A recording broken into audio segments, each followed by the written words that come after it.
Hello, I'm Tony Perkins, President of the Family Research Council here in Washington, D.C. You may be asking yourself, how will same-sex marriage affect my family? Well, based on the evidence, everything changes when same-sex marriage becomes legal. If it is legalized, then it must be taught as normal, acceptable, and moral behavior in every public school. Don't believe me? It's already happened in Massachusetts. That means public schools in every grade, even kindergarten, must teach your children to accept same-sex marriage. This really confuses children.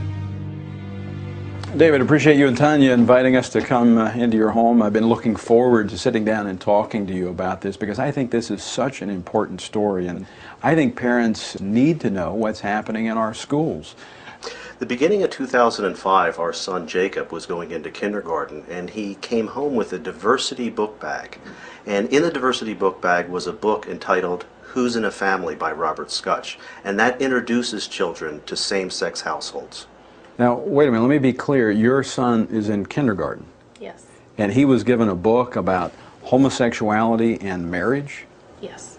What was your first reaction when you saw this? When I saw the book, I was quite upset that they would couch this as diversity and include it in a diversity book bag and not give me notification that they were going to be introducing this topic of homosexual relationships and homosexual behavior and to my young 5-year-old child. I was very upset.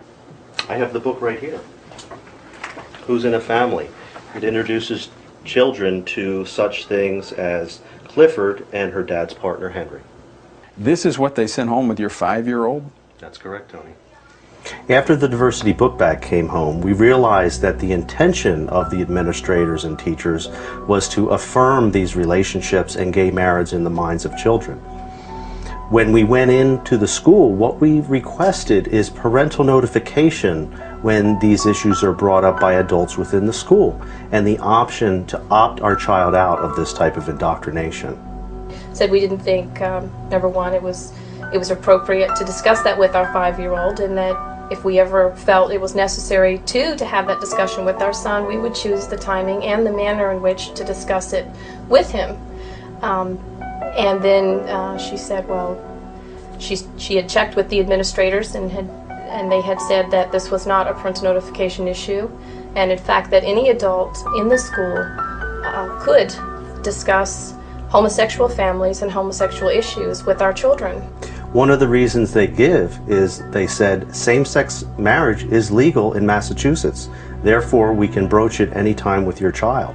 And when they are putting forward that it's equal, they're putting forward that it's a morally equal alternative and affirming it in the minds of children. Now these are young, impressionable children, and they know very well that there are many parents that do not hold these beliefs.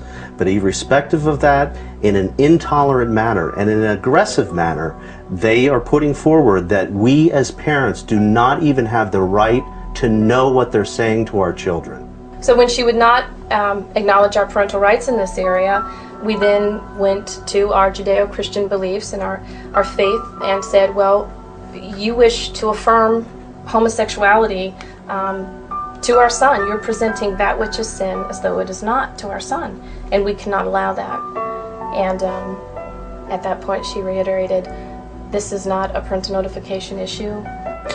It is our sacred duty as parents to guide our child. What they did and what they were doing at the point where they won't allow parental notification or the option to opt out is they were taking the parental role for themselves. And they had no tolerance for the notion that parents have the right to be the primary directors of the child's upbringing and moral education. And I said, I'm prepared to sit here all night until I see some form of accommodation as a parent. To make a long story short, the accommodation they gave was to put me in handcuffs and send me to jail.